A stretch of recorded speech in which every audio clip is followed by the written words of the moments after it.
Assalamualaikum warahmatullahi wabarakatuh. Waalaikumsalam warahmatullahi wabarakatuh.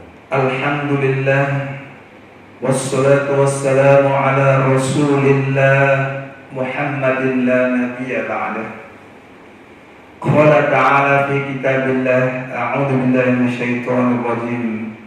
Ma asaba min musibatin fil ardi wala fi anfusikum illa fi kitabin min qabli an nabraha.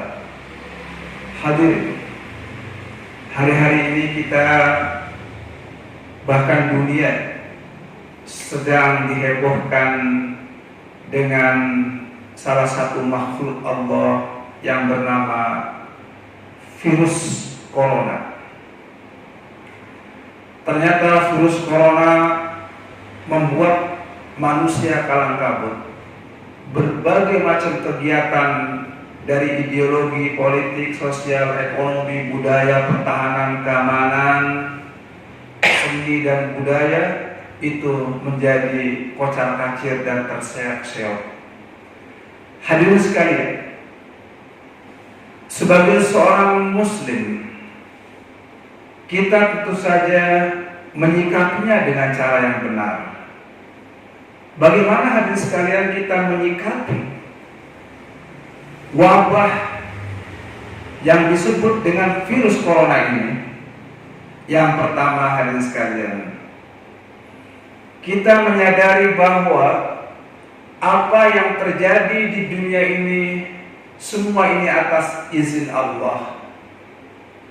Kalau Allah tidak berkehendak, maka tidak mungkin terjadi seperti ini. Karena hal ini tercantum di dalam ayat suci Al-Quran, surat Al-Hadid ayat 22. Allah subhanahu wa ta'ala berfirman, A'udzu billahi minasyaitonir rajim.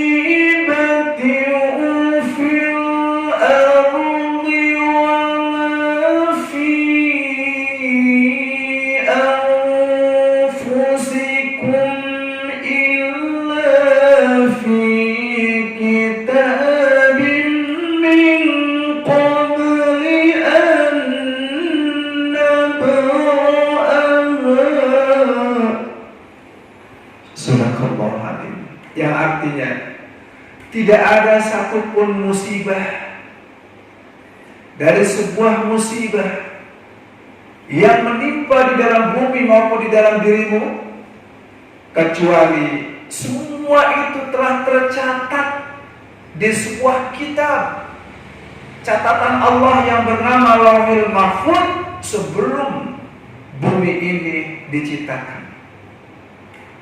Jadi jelas bahwa kejadian hari ini, hari-hari ini yang terkait dengan virus corona itu sudah dirancang, sudah ada blueprintnya. Bahkan dalam sebuah hadis disebutkan blueprint itu telah dicetak, sudah dibuat oleh Allah 50.000 tahun sebelum bumi ini diciptakan. Jadi hadirin sekalian, ini adalah sudah ketentuan Allah. Dan yang paling penting adalah bagaimana kita menyikapinya. Yang pertama, hadirin sekalian, kita menyikapinya adalah dengan ikhtiar. Secara ikhtiar kita berusaha bagaimana caranya kita menghindari virus corona ini. Misalnya dengan melakukan isolasi, kita lebih banyak semua berdiam di rumah kalau tidak ada keperluan yang sangat penting. Kemudian jangan kita datang ke tempat-tempat kerumunan banyak orang, kecuali kalau di masjid sholat berjamaah, sholat berjamaah. Kemudian juga kita harus menjaga kesehatan, kebersihan. Kemudian kita harus melakukan hal-hal yang bersifat positif. Kemudian hadis sekalian, kita juga ya mengambil pelajaran dari semua ini, bahwa musibah itu kalau datang kepada seorang mukmin, maka musibah itu menjadi ujian yang akan meningkatkan derajatnya yang lebih tinggi. Kalau musibah itu datang kepada muslim, hadis sekalian, orang-orang Islam, maka itu bisa dijadikan sebagai penghapus dosa selama dia tetap dalam kesabarannya. Tapi kalau musibah itu datang pada orang-orang kafir, maka itu merupakan azab atau bencana untuk orang-orang kafir. Nah, hadirin yang dirahmati Allah, kemudian kita juga hadirin mengambil hikmah dari semua itu, agar ini menjadi renungan bagi kita, bahwa manusia tidak boleh sombong, ya, karena selama ini hadirin sekalian, manusia sudah merasa tidak butuh dengan Allah, merasa dirinya sudah hebat, sudah jumawa, serba cukup, sehingga dia membelakangi Allah atau menempatkan Allah nomor sekian, tidak menempatkan Allah sebagai yang paling utama atau nomor satu. Ini menjadi renungan bagi kita agar menjadikan Allah itu adalah yang paling penting.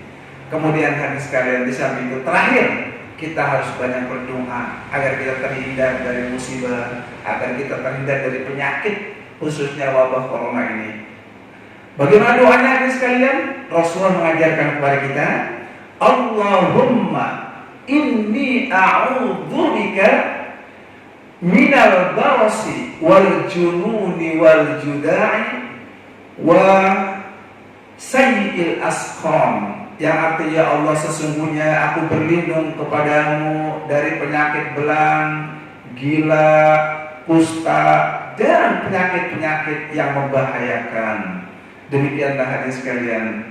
Mudah-mudahan kita semua terhindar dari serangan virus corona, dan kita semua selamat dunia akhirat. Assalamualaikum warahmatullahi wabarakatuh.